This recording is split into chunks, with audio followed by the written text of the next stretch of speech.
Boa tarde a todos. Hoje é dia 7 de abril. Meu nome é Alessandra Becker e hoje estou reunida com os pesquisadores Francisco Pires, Margarida Gutierrez, Antônio Lixe e Caio Prati para mais um podcast do Grupo de Conjuntura. Em episódios anteriores, a posição do grupo foi a de que a curva de contágio do Covid-19 era um fator determinante no que tange ao impacto da atual crise sobre a economia. Por esse motivo, no podcast de hoje serão discutidas as projeções preliminares dos integrantes do grupo para as curvas de contágio do coronavírus, que é um importante ponto de partida para a elaboração de cenários econômicos para os próximos dias. Bom, deixa eu fazer aqui só uma preliminar, dizendo o seguinte: nós estamos diante aqui de um dilema, porque nenhum de nós aqui é especialista em saúde pública, muito menos em epidemiologia, mas, por outro lado, para nós é crucial ter alguma hipótese sobre a evolução da epidemia no Brasil e, portanto, sobre a flexibilização das medidas para a gente conseguir formular os impactos na economia, formular os nossos cenários sobre a economia. Então, hoje, nós vamos aqui tirar partido do que a gente tem lido dos especialistas, né? Para tentar formar algum cenário. Quer dizer, não é uma projeção nossa, evidentemente, a gente está, na verdade, fazendo o que a gente chamaria de um chute educado, né? Educated guess, em inglês, né? Para, na verdade, a partir daquilo que os especialistas dizem, né? E nós vamos fazer isso hoje. Basicamente, a gente vai tratar disso, né? Que vai ser a base para a nossa discussão sobre os impactos na economia daqui para frente, o cenário para o final do ano, etc. Coisas que nós pretendemos fazer no nosso próximo podcast. Então, vamos aqui tentar pensar a evolução aqui da epidemia no Brasil. Lixa, você andou aí fazendo algum trabalho empírico, né? A partir de estudos do Imperial College, né? A gente tentou ler algumas projeções e tentar replicar alguns modelos que são utilizados internacionalmente para ver o comportamento dessas epidemias, não? Acho que provavelmente a principal referência hoje é o time que trabalha no Imperial College, é multidisciplinar, trabalham pessoas da área médica, estatística, várias áreas, e tem algumas referências, tá? Tanto na forma de organizar os cenários quanto dos modelos que são utilizados. Tentamos replicar rapidamente alguns desses modelos e então começar a formar algumas opiniões sobre como funciona, não, essa epidemia. A gente vê de que a epidemia começou no Brasil, digamos, oficialmente, dia 26 de fevereiro, que é o primeiro caso registrado pelo Ministério da Saúde. E a gente vê que nos 50 primeiros dias da epidemia, os novos casos crescem muito rapidamente. Nós estamos ainda nesse momento, tá? Por enquanto, digamos, a gente não chegamos a um momento em que ela vai se acelerar, tá? Provavelmente ela vai se acelerar depois do dia 15 de abril, tá? E a partir de aí o número deve crescer muito rapidamente até alcançar um pico por volta do dia 7 de maio. Só para ter uma ordem de grandeza, tá? No momento, a gente tem um número relativamente baixo de mortes aqui no Brasil, não? Por volta de 500 mortes. Segundo o modelo não é muito pessimista, tem os parâmetros que a gente colocou lá, representam uma transmissão relativamente baixa, mais ou menos uma pessoa infectada infecta 2,4 pessoas, não? Esse é o coeficiente de reprodução epidêmica do modelo 2,4, que não é muito um número relativamente otimista, tá? Mas supõe que o número cresce muito rapidamente até o dia 7 de maio, quando vai ser um pico, e nesse momento, provavelmente, o número de mortes passará, não, das 500 que a gente tem hoje para quase 15 mil. Tá? Então, o que é assustador é como que a gente vê o modelo e vê que os números não crescem nos 50 primeiros dias da epidemia, mas nos 15 dias seguintes, não, ele se multiplica muito, muito rapidamente. Não? O que o pessoal fala da curva exponencial, ela começa a crescer assim, de forma assustadora e alcança esse pico provavelmente por volta do dia 7 de maio. O total de infectados vai ser máximo. Esse é um momento importante, 7 de maio, para a saúde, não? Porque vai ser um momento em que o número de internados, pessoas com necessidade de internação, vai estar no seu momento crítico, não? E a saúde que vai estar no momento crítico. A partir de aí, o número de infectados começa a crescer de forma bem mais lenta e as pessoas começam a se recuperar. Tá? Mas, de qualquer forma, a gente vai ter ainda novos casos até dia, um mês depois, até dia 7 de junho, e o número de casos de novos mortos provavelmente vai se zerar por volta do dia 15 de junho, no modelo. Não? Ou seja, a situação que a Itália está vivendo hoje, onde o número de novas mortes já está começando a se aproximar de zero, o Brasil viveria isso só por volta do dia 15 de junho. Tá? Então, esse seria, digamos, esse número, essas datas importantes. 7 de maio, o pico, é importante para a saúde pública, é importante para saber as necessidades de internação, mas o outro número, 15 de junho, pode ser mais importante no sentido de que é o momento em que se pode começar a ter uma flexibilização do isolamento que a gente tem hoje. Muito bom. Então isso é quer dizer, do ponto de vista econômico, assim, para a gente pensar o início de uma recuperação, essa data aí, 15 de junho, quer dizer, ou seja, a segunda quinzena de junho é uma data crítica, né? Porque é quando poderia começar algum tipo de flexibilização, né? Seria mais ou menos o caso italiano hoje, mais ou menos Sim. como o que a Itália está vivendo hoje, mais ou menos. Tá certo. É claro que esse número de mortos que a gente colocamos para dia 15 de maio, 7 de maio, que é no momento do pico, 15, não é o número total de mortos que a gente teria ao longo da epidemia, o número seria bem maior. Tá? Acho que o Caio tem alguns números para falar sobre o tema. O Ministério da Saúde tem divulgado diariamente dois números, né?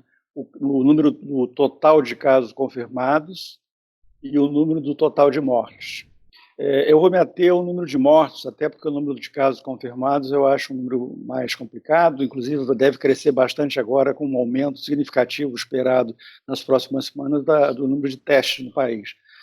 O número de mortes eu vou usar um critério, uma preocupação na linha do Licha, de tentar ver o que seria plausível, mais plausível, para um crescimento se aproximar de zero do número de mortes, ou seja, se estabilizar o número de mortes, em que momento poderia ocorrer isso. É claro que, na verdade, a preocupação aqui não é não temos competência para fazer uma projeção desse tipo, como o Francisco falou antes, mas a partir de algumas premissas que eu vou deixar claro, servem para uma referência para a gente ter ideia de como é que estamos indo. Eventualmente, se estivermos indo melhor, o cenário será revisto para melhor ao longo das próximas semanas, mas essa é para dar uma referência de como é que estamos indo, essa função do exercício que eu vou fazer, muito sintético.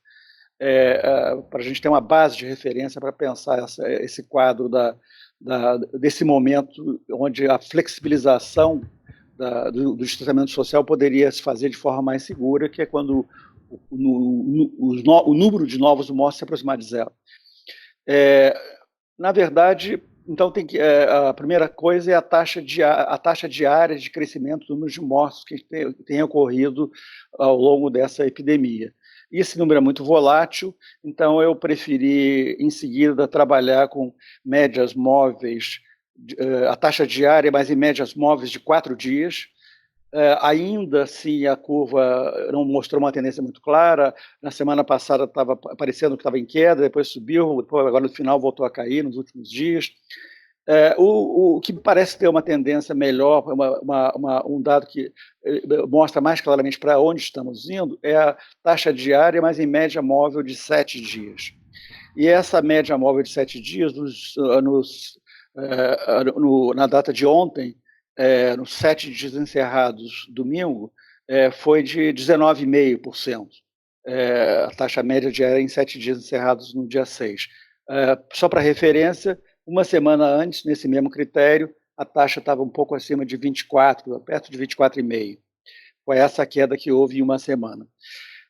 O número de mortos total, até ontem, 553. Aí, para vocês terem uma ideia, adotei uma hipótese que a gente vai usar como referência, a gente vai vendo, cotejando com a realidade daqui para frente, é que nos próximos 28 dias, a taxa média diária caia dos 19,5% atuais para 11% ao dia.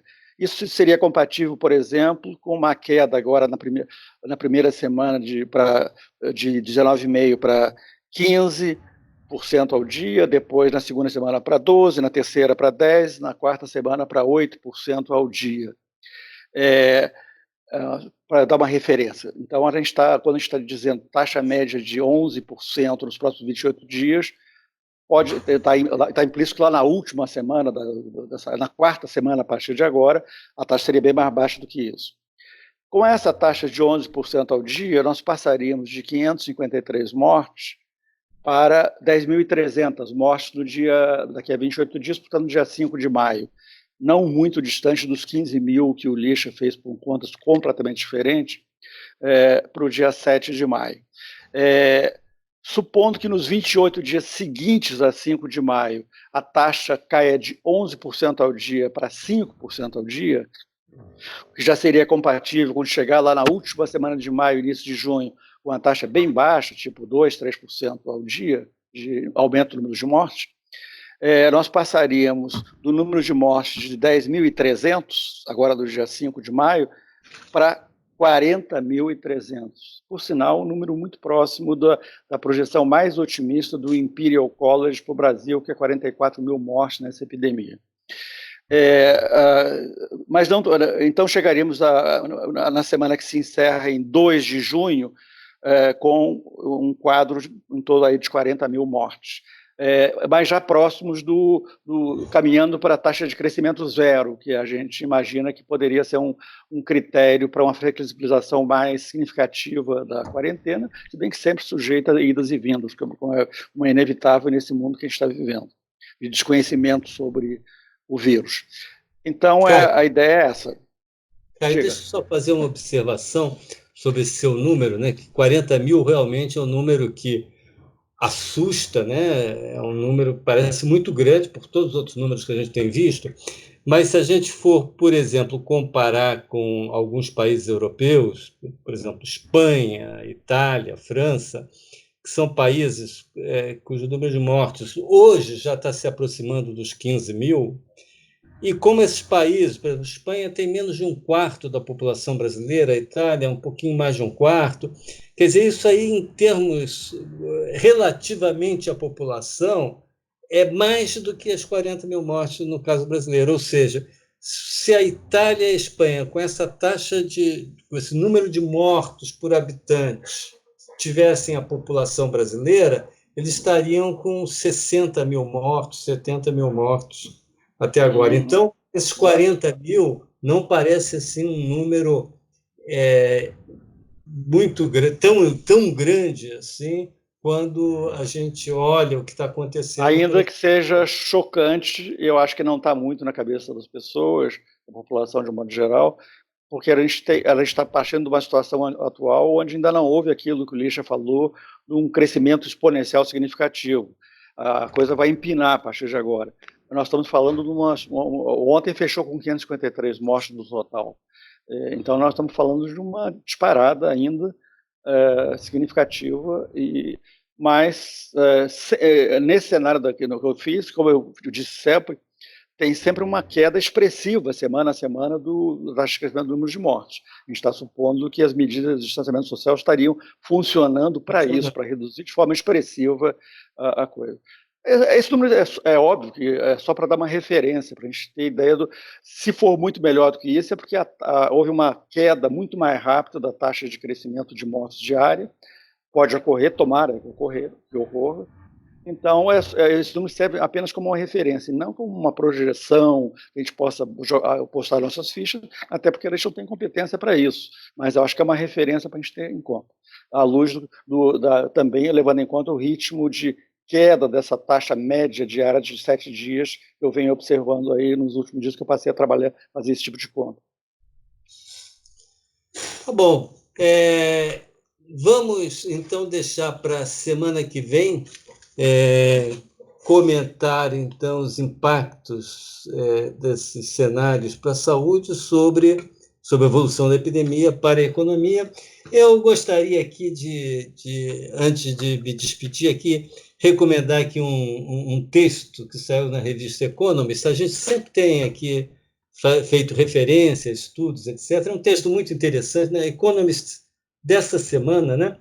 Que é interessante porque eles fizeram o seguinte, eles mostraram que tem um grande número de países diferenciados quanto ao seu nível de desenvolvimento, adotando medidas semelhantes em termos de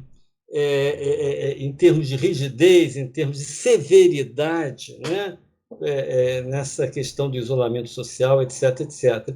O problema é que há uma diferença muito grande no poder de fogo que cada economia dessas tem para fazer aqueles programas econômicos, para gastar, para aliviar a economia, aliviar aqueles que vão sofrer mais fortemente os impactos dessas restrições. Então, só para dar um exemplo, países como Índia e Argentina, que estão adotando medidas muito severas de isolamento social, elas têm gasto bem menos do que 3%, os seus programas de gasto são bem menos do que 3% do PIB.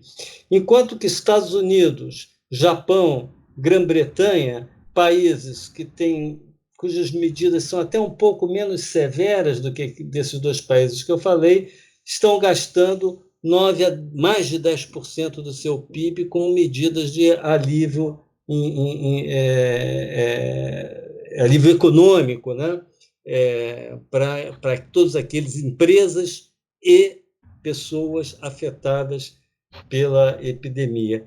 Isso tudo depois vai nos colocar a questão da saída, né? Da saída desses países, dessas economias, dessa crise atual. A gente vai ter aqui uma diferenciação muito grande por conta de que países com situações econômicas, né, com poder de fogo econômico muito diferenciado, tendo que tomar medidas muito semelhantes.